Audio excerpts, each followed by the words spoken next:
Assalamualaikum warahmatullahi wabarakatuh. Sahabat sekalian, mari kita syukuri karunia yang Allah berikan kepada kita. Allah telah berikan kita satu karunia yang sangat besar, dijadikannya kita sebagai asyraful makhluqat, makhluk yang termulia. Tidak ada makhluk kecuali Allah lah khaliknya. Tidak ada yang ada, semua yang ada ini diadakan oleh Allah. Dialah Allah Al-Khaliq satu-satunya. Dan Al-Khaliq telah mengatakan, laqad khalaqnal insana fi ahsani taqwim. Sungguh telah aku ciptakan manusia dalam sebaik-baik kejadian. Jadi dari seluruh ciptaan Allah, maka manusia ini merupakan makhluk yang diciptakan dengan sebaik-baik kejadian. Maka kita syukuri. Sebab apabila kita ini tidak mau mensyukuri, maka hari yang mulia, tsumma radadnahu asfala safilin. Kemudian kami kembalikan dia serendah-rendahnya derajat. Kenapa? Karena dia nggak bersyukur. Sudah dikasih nikmat yang begitu besar tapi tidak bisa menghargai. Maka yang mulia, ciptaan Allah pada diri kita ini merupakan karunia yang besar. Dan kita sering bercermin, kita mengambil pelajaran, kita bercermin. Ketika kita hadapkan wajah kita ke cermin,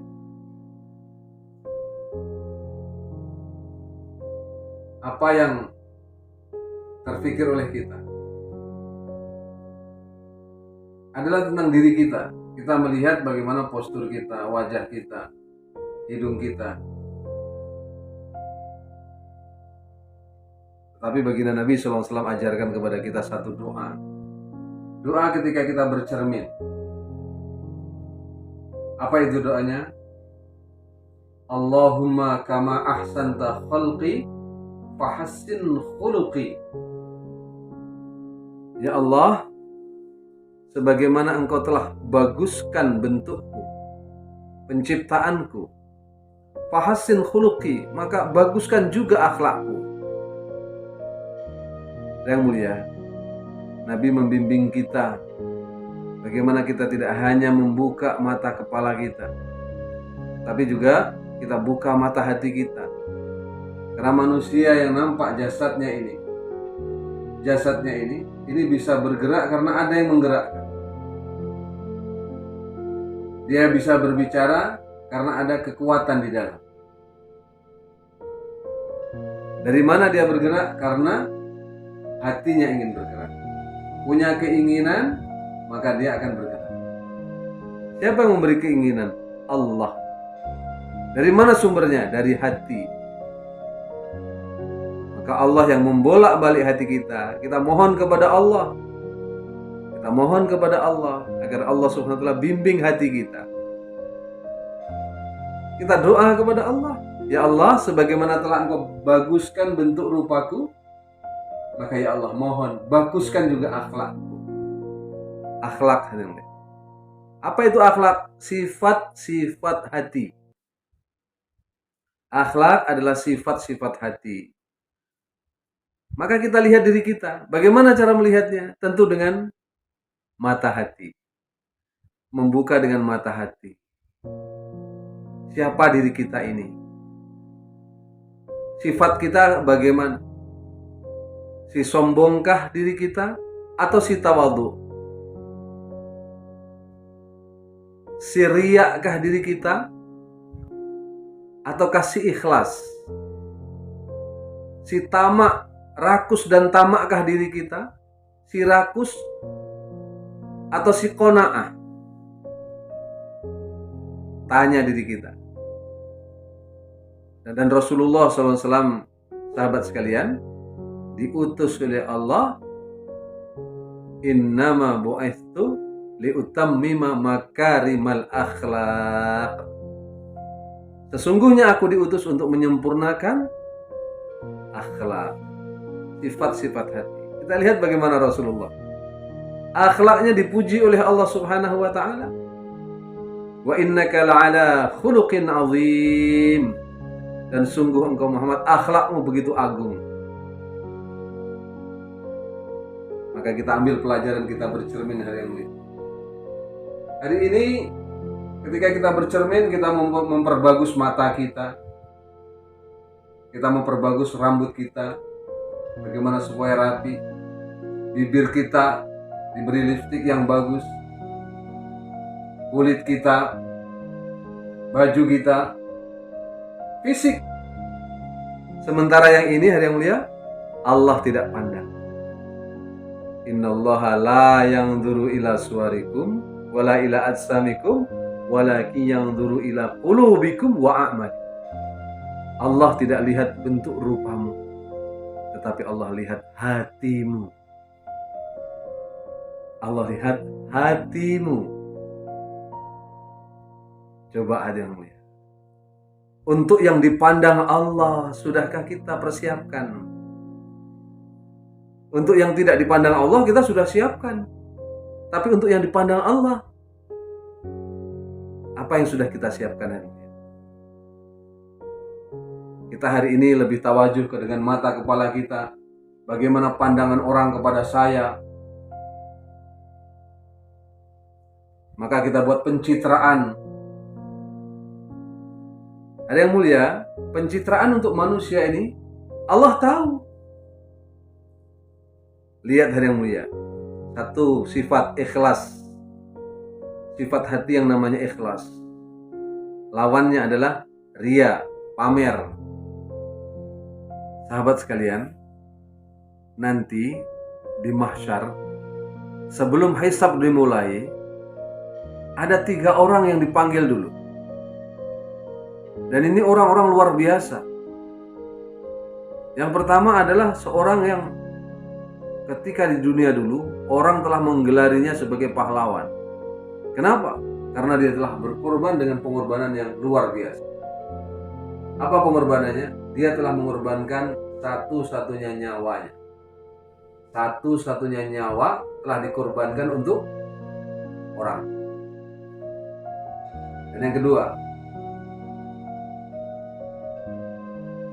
orang yang telah menghabiskan waktunya untuk mempelajari agama, sehingga orang sudah mengenalnya sebagai seorang ulama. Belajar Al-Quran, bacaannya bagus. Dan yang ketiga adalah orang yang orang-orang telah memanggilnya sebagai seorang dermawan. Kenapa? Karena dia tidak membiarkan satupun jalan Allah kecuali pasti hartanya diinfakkan. Ketiga orang tadi akan dipanggil dan ditanya tentang nikmat-nikmat yang telah diterima dan diakuinya. Dan ketika ditanya, lalu bagaimana dengan nikmat yang kuberikan kepadamu? Maka dia katakan, aku telah memperjuangkan agamamu sampai kukorbankan nyawamu untukmu ya Allah.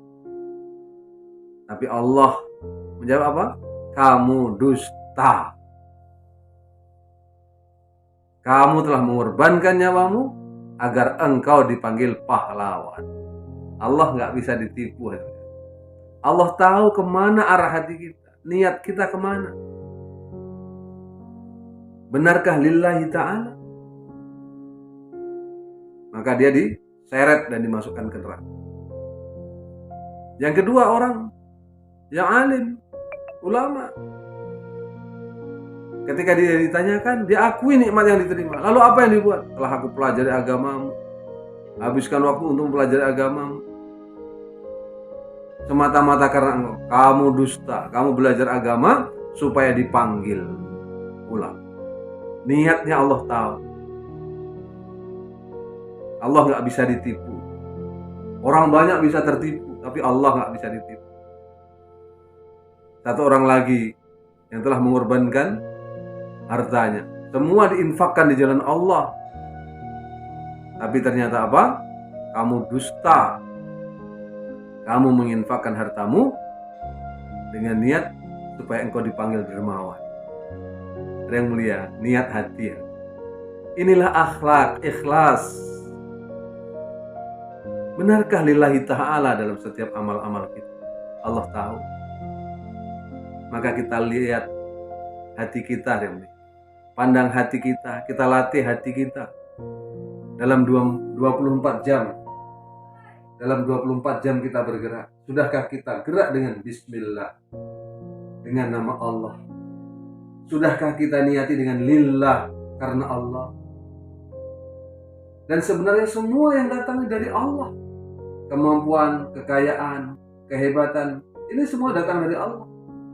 Inna lillah, kita ini milik Allah. Wa inna ilaihi raji'un, dan kita akan kembali kepada Allah. Yang mulia, maka kita lihat hati kita. Jangan kita tertipu, jangan kita terlena hanya melihat daripada fisik kita, daripada wajah kita, penampilan kita. Maka kita akan bercermin. Nabi telah mengingatkan kita, ya Allah, sebagaimana engkau telah membaguskan bentuk rupaku, baguskan juga akhlak dia. Baguskan juga akhlak dia. Sifat-sifat hati. Lagi yang mulia, sifat hati yang lain kita cek lagi. Apakah kita termasuk orang yang sombong, atau kita ini orang yang tawadhu? Allah paling gak suka dengan sifat sombong. Kita ambil pelajaran daripada Ajajil, iblis, yang sudah ditinggikan oleh Allah, diberikan karunia oleh Allah, menjadi imamnya para malaikat, gelarnya muqarrabin, orang dekatnya Allah. Tapi ketika dalam hati ada perasaan ana khairum minhu, khalaqtani min nar wa khalaqtahu min tin, aku kau ciptakan daripada api, dia hanya dari tanah, merasa lebih baik dari yang lain. Yang mulia, sudah di dalam surga saja disuruh keluar. Maka Allah melihat hati kita ini sombong ini dari mana? Dari hati. Tercermin dari tingkah lakunya, cara jalannya, cara bicaranya, cara pandangnya. Karena apa? Dia merasa lebih baik dari orang lain. Maka perlu kita cek lagi hati kita yang mulia. Apakah sudah dihiasi dengan sifat-sifat yang terpuji atau belum? Maka sebagaimana kita bersihkan wajah kita, coba kita bersihkan hati kita dari sifat-sifat yang jelek. Kemudian kita bedai, kita hias. Maka kita hias juga wajah hati kita, wajah rohani kita. Bagaimana menjadi pribadi-pribadi yang unggul, yang berakhlakul karimah, bahkan akhlakul azim. Bagaimana baginda Rasulullah sallallahu alaihi wasallam, sehingga Allah puji-puji beliau. Wa innaka la'ala khuluqin azim, dan sungguh akhlakmu begitu mulia. Yang mulia, inilah sifat-sifat hati. Yuk kita perhatikan hati kita. Siapa yang tahu tentang hati kita? Ya kita sendiri. Allah tahu. Maka ayo kita perhatikan diri kita. Siapa diri kita? Bercermin diri. Yuk bercermin.